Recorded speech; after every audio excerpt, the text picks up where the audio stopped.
última semana de noviembre, la Secretaría de Salud tuvo la notificación de un probable brote de enterobacterias en unidades de terapia intensiva. Por lo tanto, nos dimos a la tarea de identificar medidas preventivas y de control ante un brote de 2 bacterias, Klebsiella oxytoca y Enterobacter cloacae, y nuestro objetivo fundamental fue evitar la propagación de infecciones intrahospitalarias. Las características generales de estas 2 bacterias es que son bacterias que tenemos todos en nuestro organismo y que se llaman bacterias oportunistas, que están asociadas, entre otras causas, a infecciones intrahospitalarias y que tienen como característica el que son resistentes a muchos antibióticos. Los principales factores de riesgo que identificamos para poder tener este tipo de brotes son prematurez y bajo peso al nacer por un sistema inmunológico inmaduro, el uso de dispositivos médicos invasivos como catéteres centrales y ventilación mecánica, la alimentación parenteral, que es un ambiente ideal para el crecimiento de bacterias debido a su composición rica en azúcares, aminoácidos y grasas, y además se tiene que dar a través de catéteres centrales o periféricos que constituye una vía directa de acceso para las bacterias. Además, las personas que reciben este tipo de alimentación frecuentemente tienen un uso extensivo de antibióticos que promueve cepas resistentes. Y finalmente, la inmunosupresión, que son los neonatos con una condición de salud que afecta la inmunidad. Fue necesario primero confirmar el brote. Se notificó a la Dirección General de Epidemiología y a COFEPRIS el 28 de noviembre y nos dimos entonces a la tarea de investigar la posibilidad de que este fuera un brote real. Se practicaron cultivos microbiológicos en muestras clínicas, en pacientes y en el ambiente, y se identificaron patrones de resistencia a los antibióticos. La manera de identificar la resistencia a los antibióticos es con una prueba que se llama beta-lactamasa, BLE positiva, la conocemos nosotros en el ambiente médico, que es una enzima que inactiva precisamente a los antibióticos. Yo quisiera presentarles la investigación que hemos hecho en la línea de tiempo. El día 22 de noviembre, la Unidad de Vigilancia Epidemiológica del Estado de México notificó a la Dirección General de Epidemiología de un posible brote de infección en el torrente sanguíneo, probablemente relacionado con la contaminación de soluciones de nutrición parenteral. Todos ellos, los primeros casos que tuvimos, 20, comparten como factor común la administración de la nutrición parenteral total. Como medida de protección se suspendió la administración de nutrición parenteral desde ese día. El día 27 se tuvieron los primeros resultados de cultivos que se comunicaron a la Dirección General de Epidemiología los resultados y todos mostraban Klebsiella oxytoca BLE positivo. La empresa responsable de suministro de las nutriciones parenterales es Productos Hospitalarios SADCB y pudimos aislar los lotes de la nutrición parenteral para su investigación. Como decía, el germen fue Klebsiella oxytoca B positiva y la notificación oficial se hizo a la Red Hospitalaria de Vigilancia Epidemiológica el día 28 de noviembre para poder dar seguimiento y tratar de contener el brote. En ese momento se notificaron los casos y una defunción asociada a la infección del torrente sanguíneo, integrándose 4 unidades hospitalarias en el Estado de México con casos similares en comportamiento clínico y con aislamiento de microorganismos que mostraban además las mismas resistencias a los antibióticos. Al día siguiente, la Dirección General de Epidemiología y COFEPRIS instalaron un comando operativo en el sitio y se reforzó la búsqueda de casos a través de la Dirección de Epidemiología, dando como resultado, la búsqueda se hizo en todo el país, dando como resultado la detección de otros posibles brotes con características similares al Estado de México, que están todavía en investigación. 9 en Michoacán, de los cuales fallecieron 3, y 6 en Guanajuato, de los cuales falleció 1. Se solicitó información para establecer la probable asociación epidemiológica. Les adelanto que a partir del día 3 no hemos vuelto a tener ningún otro caso de este brote. Con la información de Michoacán y Guanajuato, se observa que las fechas de inicio de los brotes son similares al brote registrado en el Estado de México, con el mismo agente causal, la Klebsiella oxytoca, y el mismo patrón de resistencia. Se solicitó entonces el envío de cepas al Instituto Nacional de Referencias Epidemiológicas, al INDRE, para realizar, como está recomendado internacionalmente, pruebas fenotípicas y genotípicas para tratar de determinar si se trata de la misma cepa de antibióticos. Se confirmó que la empresa proveedora de nutrición parenteral era la misma y que vienen de la Central de Mezclas de Toluca. Este hallazgo refuerza la hipótesis de que en algún punto del proceso de elaboración de las soluciones ocurrió una contaminación. Se comunicó y se compartió los datos desde la Dirección General de Epidemiología a COFEPRIS y se emitió una alerta epidemiológica a nivel nacional. El 4 de diciembre se inmovilizó en forma preventiva todas las soluciones de nutrición parenteral preparadas a partir del día 21 de noviembre. La COFEPRIS inició y continúa investigando todo el proceso de producción, dando trazabilidad a la elaboración y transporte para identificar la posible causa y se emitió una alerta sanitaria. ¿Contra quiénes van a hacer? Sí. Se están tomando 3 acciones. La primera es administrativa y es de distintos tipos. Tiene que terminarse completa la investigación para poder proceder. Se hicieron medidas preventivas que tienen que ver con lo que mencionó el doctor Kersenovich, que es suspender por lo pronto la producción en este centro de mezclas para este tipo de alimentación, que en realidad es una alimentación que proviene de una empresa. Eso sería, digamos, medidas preventivas. Segundo, las sanciones administrativas, que tienen que venir desde la propia Secretaría de Salud y también va a apoyar ahí la Secretaría Anticorrupción y de Buen Gobierno para la sanción a las empresas, administrativo. El tercero es la inspección de todas las sitios de las centrales de mezcla por parte de COFEPRIS. Ayer lo pedí, que se hiciera una inspección muy detallada por parte de COFEPRIS de todas las centrales de mezcla. Y la cuarta es la penal. Esa carpeta de investigación, por lo pronto, en el Estado de México, está en la Fiscalía del Estado de México, porque hay niños fallecidos, y también pues debe de abrirse carpetas de investigación en las fiscalías estatales. Y lo que queremos es que se llegue a la última instancia, es decir, no solamente al seguimiento de si fue, qué pasó en esa central de mezcla de Toluca y la responsabilidad de la empresa, porque no solamente es de una persona, sino también de la empresa.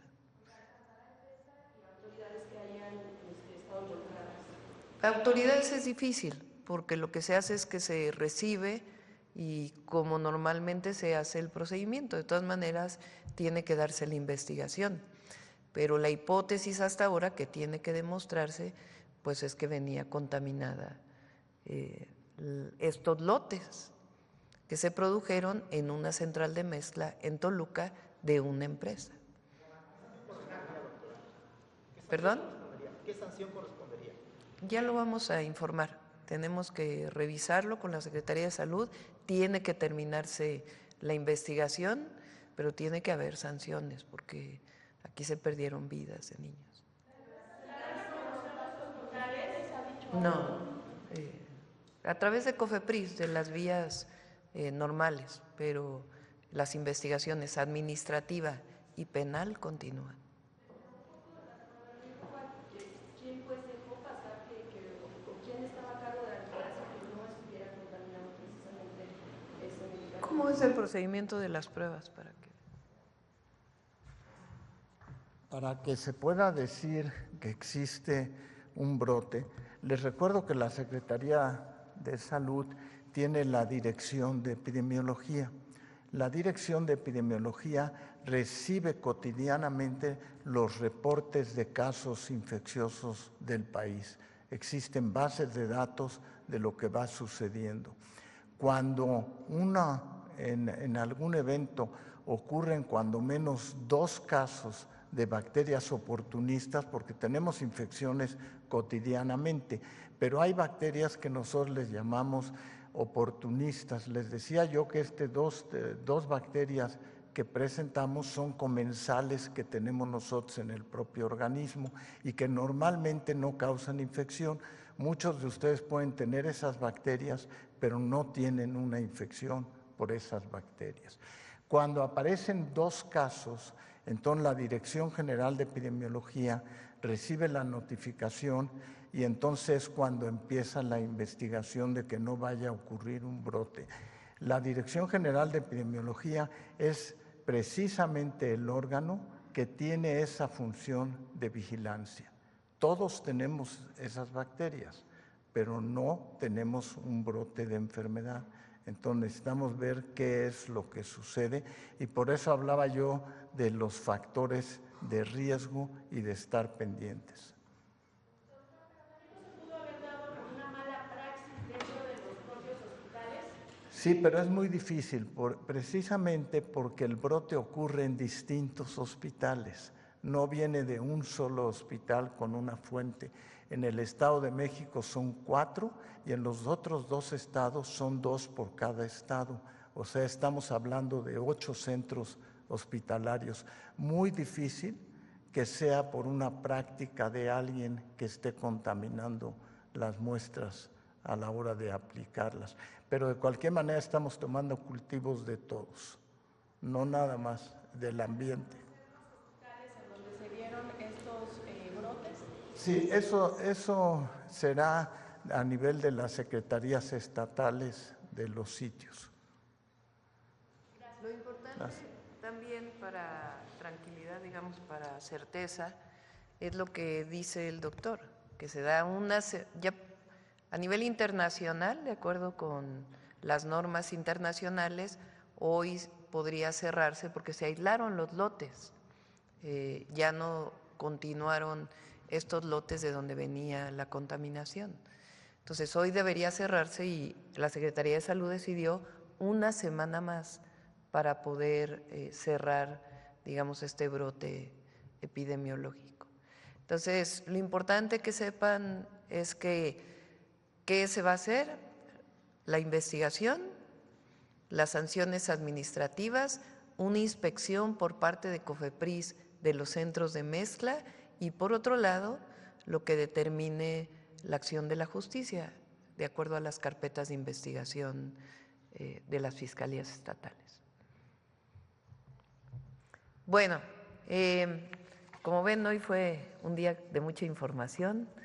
El informe de Derechos Humanos de nuestra secretaria de Gobernación, nuestra gran secretaria de Gobernación. El segundo es lo que se ha logrado en la compra de medicamentos de patente por la honestidad, honradez y transparencia en todo el proceso, 23,000 millones de pesos de la primera oferta que hicieron a lo que se ha logrado hasta ahora y todavía no se cierra en lo que tiene que ver con medicinas de patente. La tercera, pues, es esta oficina. Cualquier proveedor que quiera hablar con alguien del IMSS Bienestar, solo hay una oficina que lo atiende.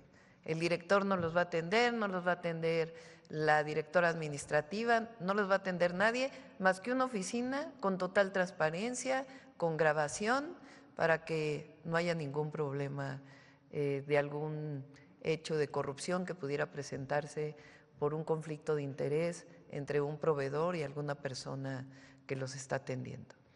Y por otro lado, pues la transparencia en este lamentable caso que ocurrió y que vamos a seguir pendientes y seguir informando. Y a todos, hoy es una fecha para reflexionar sobre los derechos humanos, el camino que recorremos y los retos por delante. La promoción de los derechos humanos es tan importante para este gobierno que la presidenta, en la primera conferencia del pueblo, ofreció una disculpa pública por los lamentables hechos ocurridos el 2 de octubre de 1968, marcando así un compromiso con la memoria, la justicia y la dignidad. Sobre este tema, decirles también que dialogamos permanentemente con los liderazgos y colectivos que fueron perseguidos durante el oscuro periodo de la Guerra Sucia, de la mano de la Fiscalía General de la República y la Comisión Nacional de los Derechos Humanos. Trabajamos en la búsqueda de la verdad y sanción a los responsables. Por ejemplo, recientemente la Fiscalía Especializada en Derechos Humanos de la FGR realizó la traslación de tipos penales con el objetivo de evitar la prescripción de estos terribles hechos y reconocerlos como crímenes de lesa humanidad. En materia migratoria, atendemos las causas desde un enfoque humanista. En lo que va de este año, se rescataron a poco más de 900,000 personas migrantes y se otorgaron 3,457 visas humanitarias.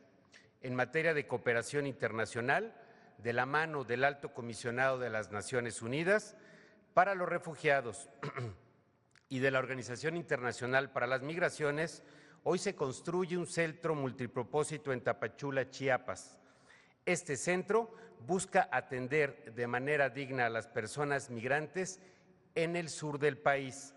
En materia de desaparición de personas, se implementa una estrategia bajo el principio de búsqueda humanizada, cuyo propósito es que todas las personas desaparecidas y no localizadas tengan el derecho a ser buscadas, localizadas y puedan volver con su familia o con sus seres queridos.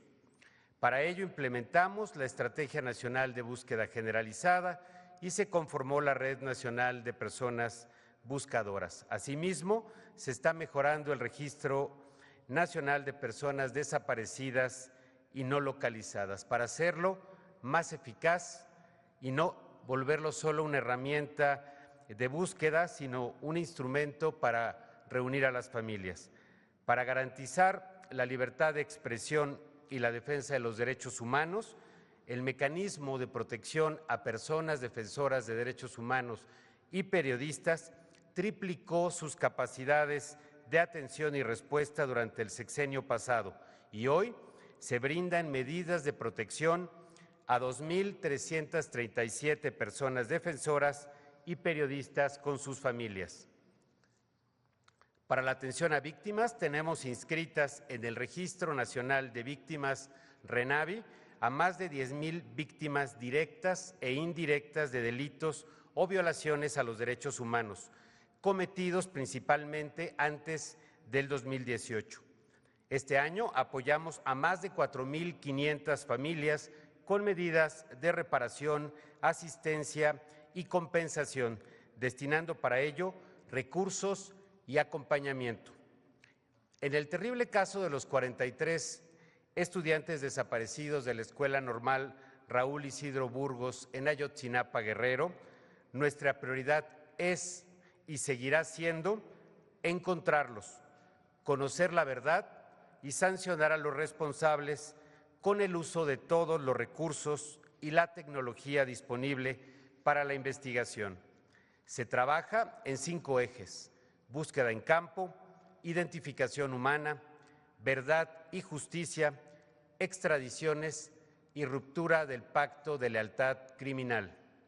Este año trabajamos con la Fiscalía General de la República y la representación de las madres y padres de los jóvenes desaparecidos en 382 sitios de búsqueda.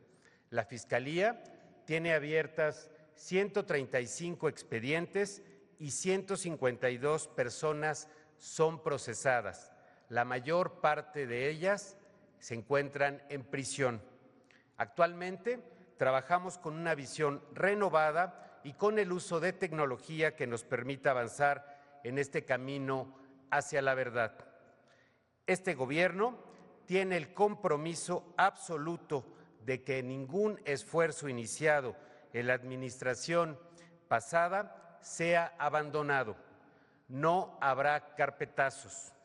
También trabajamos para garantizar que todas las mujeres y niñas vivan una vida libre de violencia.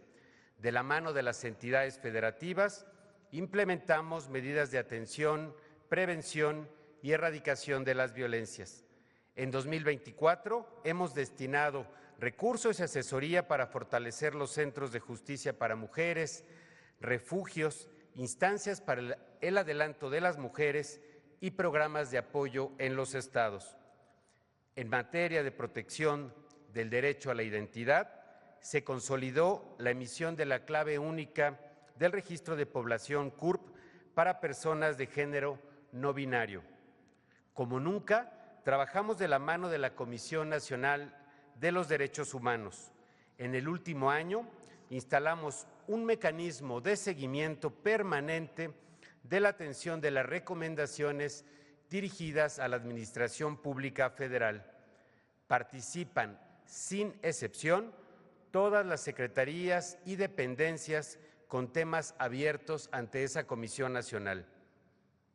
También damos cumplimiento a recomendaciones y sentencias de organismos internacionales y regionales de derechos humanos.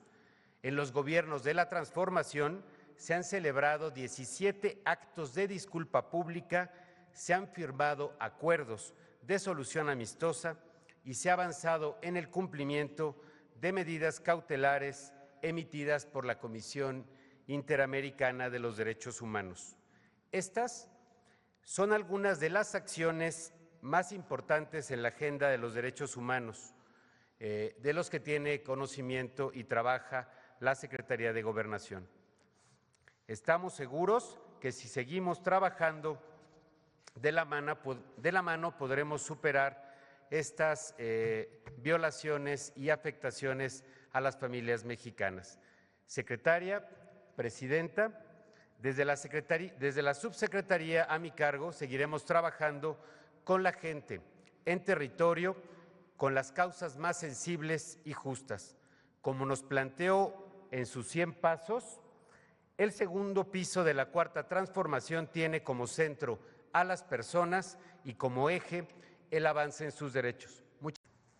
Entonces, firmamos 2 decretos. Uno, el decreto que instruye para la publicación en el Diario Oficial de la Federación de la traducción de la reforma constitucional que da derechos plenos a los pueblos y comunidades indígenas y afromexicanas. Y por otro lado, el decreto de creación de la Comisión Presidencial para el seguimiento y la atención de los planes de justicia de los pueblos indígenas y afromexicanos. Entonces, acompáñenme, Rosa Isela. Acompáñenme, compañeros, acá. Vénganse. Gracias.